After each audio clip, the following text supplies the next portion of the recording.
বিয়ের 6 মাসের মাথায় কামিনী চৌধুরী হঠাৎ করেই নিজের আগের রূপে ফেরা শুরু করে। কথায় কথায় নূরকে অলক্ষী অপয়া বলে অপমান অপদস্থ করতে থাকে। নূর তাতে খুব একটা পাত্তা দেয় না, নিজের মতো করে জীবন কাটাতে থাকে সে।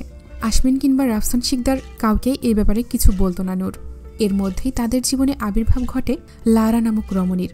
কানাডায় আশমিনদের প্রতিবেশী ছিল তারা। লারা আশমিনকে ছোটবেলা থেকেই পছন্দ করত, তবে এক আশমিনে মজে থাকা মেয়ে লারা না। কানাডায় আরও অনেক ছেলেদের সাথে তার সম্পর্ক ছিল।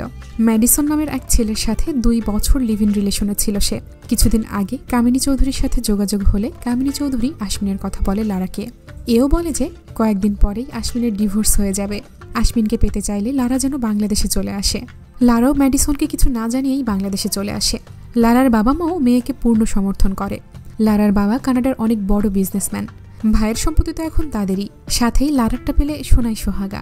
কামিনী চৌধুরীর এই কুৎসিত পরিকল্পনার কথা কেউ জানতে পারল না। কয়েকদিনের মধ্যেই লারা এসে হাজির হলো নূর মঞ্জিলে। বিষয়টা নিয়ে কেউ মাথা না ঘামালেও গম্ভীর হয়ে রয়েছিলেন আমজাদ চৌধুরী। এতিম আমজাদ চৌধুরী পড়াশোনায় ভালো হওয়ায় স্কলারশিপ নিয়ে কানাডায় যান। বাবা মা মারা যাওয়ার পর নিজেদের অনাথ আশ্রমেই বড় হয় সে। পূর্ণবয়স্ক না হওয়া পর্যন্ত বাবার সম্পত্তি সব ম্যানেজার সামলাত। 20 বছর বয়সে সম্পত্তি সব নিজের নামে আসার পর বাংলাদেশের বিজনেস গুটিয়ে কানাডায় পাড়ি জমায় আমজাদ চৌধুরী। দেশের অনাথ আশ্রমকে সে নিজের আরেকটা ঘর মনে করে। অনাথ আশ্রমের দায়িত্বে থাকা ফাদার দেখাশোনা করে সবকিছু। সমস্ত খরচ আমজাদ চৌধুরী নিজেই চালান। কানাডায় গিয়ে কামিনী চৌধুরীর সাথে পরিচয়। ভালোবেসেই বিয়ে করেছিলেন কামিনী চৌধুরীকে। রাফসান শিকদারও তাতে আপত্তি করেনি। বাবা মা মরা বোনকে সে খুব আদরে মানুষ করেছে। দুজনে একসাথেই কানাডায় পড়াশোনা করত। কখনো বুঝতেই পারেনি তার প্রেয়সীর ভিতরটা এত কুৎসিত। লারা আসার পর থেকে আশমিন খুব কম কথা বলতো লারার সাথে। নির্বাচন মাথায় নিয়ে ব্যস্ত সময় পার করছে রাফসান শিকদার ও আশমিন। বিরোধী দলীয় নেতা আইমান তালুকদার উঠে পড়ে লেগেছে তাদের পেছনে।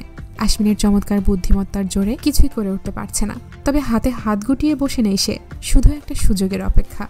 নির্বাচনী প্রচারণার জন্য নূরকেও খুব একটা সময় দিতে পারছিল না আশমিন। বহু কষ্টে সময় বের করলেও লারার জন্য তা কোনো না কোনোভাবে নষ্ট হয়ে যেত। আশমিন রেগে কিছু বলতে গেলে নূর তাকে থামিয়ে দিত। বাড়ির মেহমানের সাথে এমন আচরণ মোটেও শোভনীয় নয়। সেই সুযোগই লুফে নিতে লাগলো লারা। দূরত্ব সৃষ্টি করলো আশমিনের সাথে নূরের। মাঝে মাঝে রাতেও দেখা হতো না দুজনের। গভীর রাতে এসে আবার ভোরেই বেরিয়ে যেত আশমিন। অন্তর্মুখী হওয়ায় নূরের খুব একটা বন্ধু ছিল না। একমাত্র তানভীর সাইদি ছিল নূরের ছোটবেলার বন্ধু। দুজন দুজনের প্রাণ টাইপ বন্ধুত্ব তাদের জীবনে কালবৈশাখীর ঝড় আসে তানভীরের জন্মদিনের দিনে। রাতে পার্টি থাকায় নূর আর কলেজে যায়নি। সারাদিন বাসায় থাকার প্ল্যান করে সে। বাবার সাথেও খুব একটা দেখা হয় না তার। একাকিত্বে অভ্যস্ত সে। তবে মাঝখানে আশমিনের যত্ন তার অভ্যাসে ব্যাঘাত ঘটিয়েছিল। এখন খুব শূন্যতা অনুভব হয় আশমিনকে ছাড়া। নিজের রুমের বারান্দায় এসে বসেছিল নূর। ফোনের মেসেজ টিউন বেজে উঠতেই ভ্রু কুঁচকে গেল তার। এ সময় আবার কে মেসেজ দিচ্ছে? মন্ত্রী সাহেব নয় তো? মুখে মুচকি হাসি ঝুলিয়ে মেসেজ অপশনে ঢুকতেই চোখ স্থির হয়ে গেল নূরের। ফোনের স্ক্রিনে জলজল করছে আশমিন আর একটা মেয়ের অন্তরঙ্গ ছবি।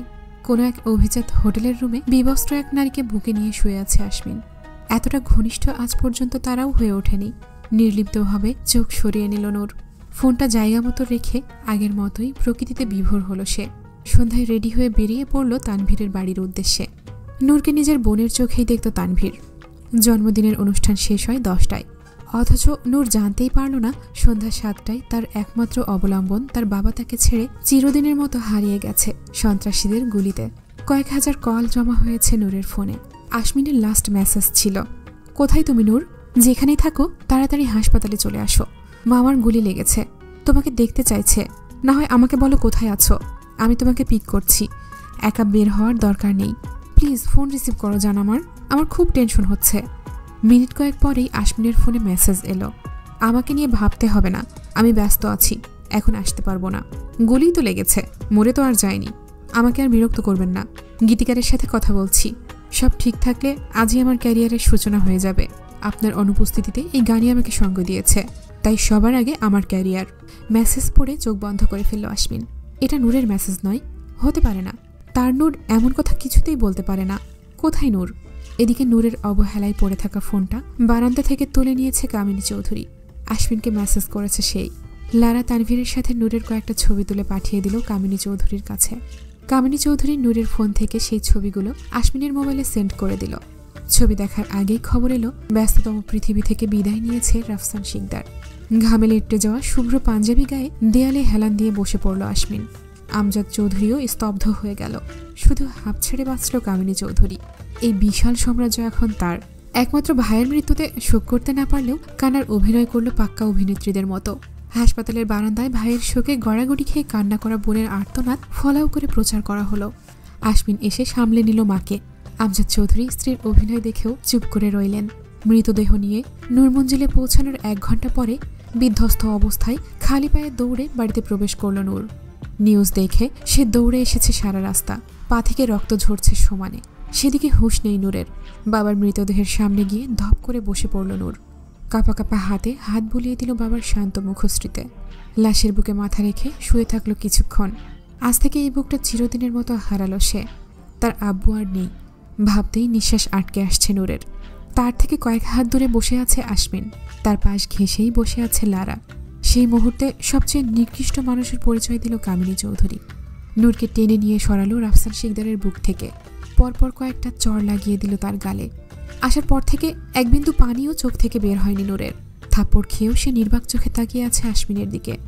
আশমিন চোখ সরিয়ে নিল তার থেকে। নূর নির্লিপ্ত চোখে তাকিয়ে দেখল আশমিনের মুখ ফিরিয়ে নেওয়া। আর এক দফা শক্ত করল নিজেকে। কামিনী চৌধুরী একের পর এক অপবাদ দিয়েই যাচ্ছে তার উপরে। বেহায়া চরিত্রহীন মেয়ে, বাবার মৃত্যুর আগেও তার সাথে দেখা না করে পরপুরুষের সাথে রংঢং করে এসেছিস, আর এখন নাটক করছিস। নষ্টা মেয়ে কোথাকার, লজ্জা করে না এমন নোংরামি করতে? আমার ভাইয়ের আশেপাশেও তুই আসবি না। তোর এই কলঙ্কিনী মুখ নিয়ে বেরিয়ে যায় এখান থেকে। কামিনী চৌধুরীর দিকে এক পলক তাকিয়ে নূর আশমিনের সামনে গিয়ে দাঁড়ালো। শান্ত গলায় বলল, আপনার কি কিছু বলার আছে মন্ত্রী সাহেব? আশমিন একরাশ ঘৃণা নিয়ে তাকালো নূরের দিকে। ভয়ঙ্কর চোখে তাকিয়ে কর্কশ গলায় বলল, যে মেয়ে নিজের বাবার ভালোবাসার মূল্য দিতে জানে না, সে আমার ভালোবাসার মূল্য কিভাবে দেবে? বাবার মৃত্যুর থেকে যার ক্যারিয়ার বড়, সেই মেয়েকে আমি আমার জীবনে চাই না। দেখা গেল আমাকে মৃত্যুর মুখে রেখে সে নিজের স্বপ্ন পূরণ করতে চলে গেল। এই নূরকে আমি ভালোবাসিনি, তাই এই নূরের জায়গা আমার জীবনে নেই। Go to hell with your dream. Noor শান্ত চোখে তাকিয়ে রইল আশমিনের দিকে। তার চোখে বাবা হারানোর শোক নেই, স্বামীর প্রতারণা, অবিশ্বাস, ধোঁকা, কোনো কিছুর জন্যই কোনো অনুভূতি নেই। চোখে নেই এক বিন্দু নোনা জল। আশমিনের সামনে থেকে বাবার লাশের পাশে গিয়ে বসল নূর। বাবাকে জড়িয়ে ধরে ক্লান্ত গলায় বলল, তুমি মানুষ চিনতে ভুল করেছ আব্বু। অযোগ্য মানুষের হাতে নিজের মূল্যবান রত্ন তুলে দিয়েছ। আমাদের শেষ দেখাটা সুখকর হলো না আব্বু।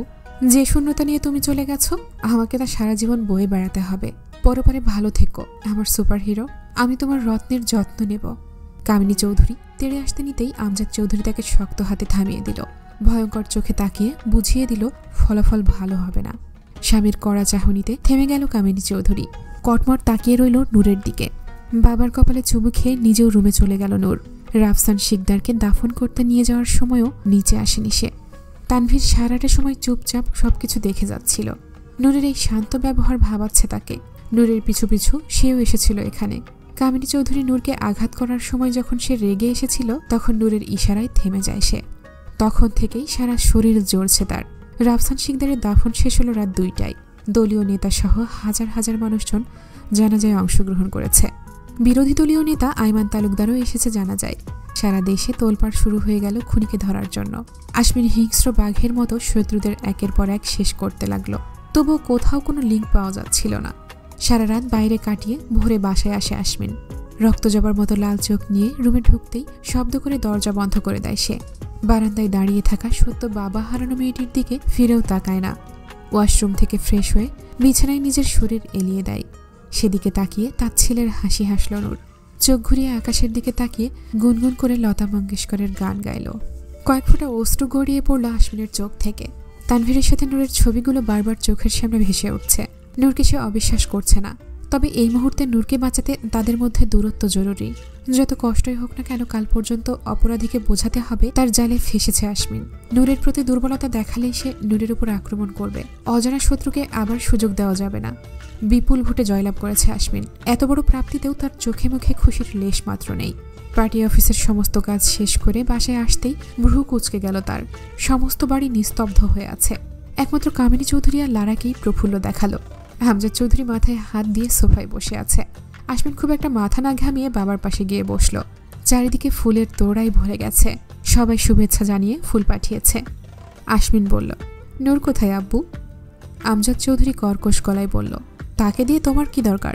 বাবার কথা শুনে থতমত খেয়ে গেল আশমিন। অজানা ভয়ে বুক কেঁপে উঠল। বার কয়েক নূরকে ডেকেও যখন সাড়া পাওয়া গেল না, তখন আশমিন উত্তেজিত হয়ে দ্রুত পায়ে সারা বাড়ি খুঁজল। আশমিনের চিৎকার শুনে কামিনী চৌধুরী সহ সবাই হাজির হলো বিশাল ড্রয়িং রুমে। আশমিন দৌড়ে এসে আমজাদ চৌধুরীর সামনে দাঁড়িয়ে কাঁপা কাঁপা গলায় বলল, নূর কোথায় আব্বু? চলে গেছে। আশমিন বিস্ফোরিত চোখে তাকালো আমজাদ চৌধুরীর দিকে। কয়েক মুহূর্তেই ভয়ের জায়গায় চোখে এসে ভিড় করল ক্রোধ। চিৎকার করে বলল, চলে গেছে মানে? কোথায় গেছে নূর? আমি বলেছিলাম না নূর যাতে বাসা থেকে বের না হয়? কে বের হতে দিয়েছে ওকে? আশমিনের ভয়ঙ্কর রূপ দেখে কেঁপে উঠল কামিনী চৌধুরী। কপালের ঘাম কাঁপা কাঁপা হাতে মুছে লারার দিকে তাকালো। তারও একই অবস্থা, থরথর করে কাঁপছে সে। আমজাদ চৌধুরী কামিনী চৌধুরীর সামনে গিয়ে দাঁড়ালো। রক্তচক্ষু দিয়ে তাকিয়ে চিৎকার করে বলল, মা মরা মেয়েটা তো তোমার নিজের রক্ত ছিল কামিনী। তার উপর কিসের রাগ এত তোমার বলো তো? ছোট থেকে তাকে অবহেলা অপমান করে তার কোমল হৃদয়টা তুমি বিষিয়ে দিয়েছ। আমি বাধা দিলে আমাকেও কথা শোনাতে ছাড়নি।